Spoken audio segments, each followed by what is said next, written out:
Well, hello again and welcome to another edition of the Speed Bag. Today, a little segment I like to call Oh Snap, Dominick Cruz, Fire Emoji, Fire Emoji.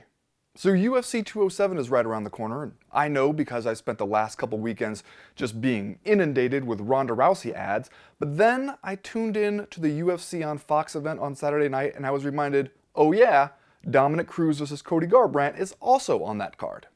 And the UFC did its best to hype that fight with one of those good old-fashioned split-screen verbal showdown deals between the champ Cruz and the challenger Garbrandt.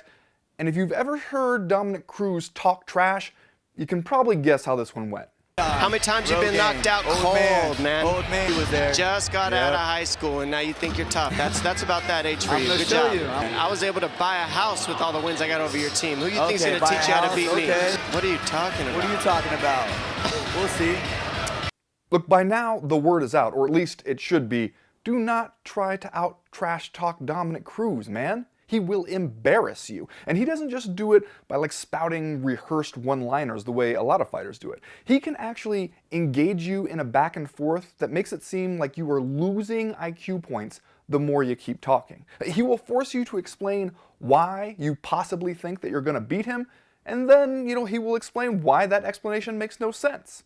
But lest he be accused of keeping it too highbrow, he can also do this. Look like Pee Wee Herman with that tie on. The worst part about it is that he's also, at least at this point, the best bantamweight in the world. Which kind of sucks, because usually the people who excel at clever trash talk, they do not also excel at physical violence. Like Oscar Wilde, he could totally roast you with his witty repartee, but his left hook, total garbage.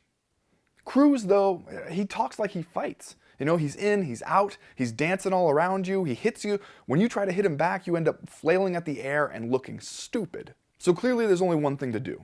If you're a fighter who is booked to fight Dominick Cruz, do not agree to any situation in which you'll have to have a televised conversation with him. Don't do the split screen thing. Don't sit down at the Fox Sports desk. Don't even let him hear you talking in a situation in which he can respond. Just stand there looking, thoughtful and vaguely scary and hope that people think you're deep. Just, the same way you might throw a right cross and hope he just runs into it. I'm just saying, you have the right to remain silent, UFC bantamweights. Against Cruz, you might be better off exercising it.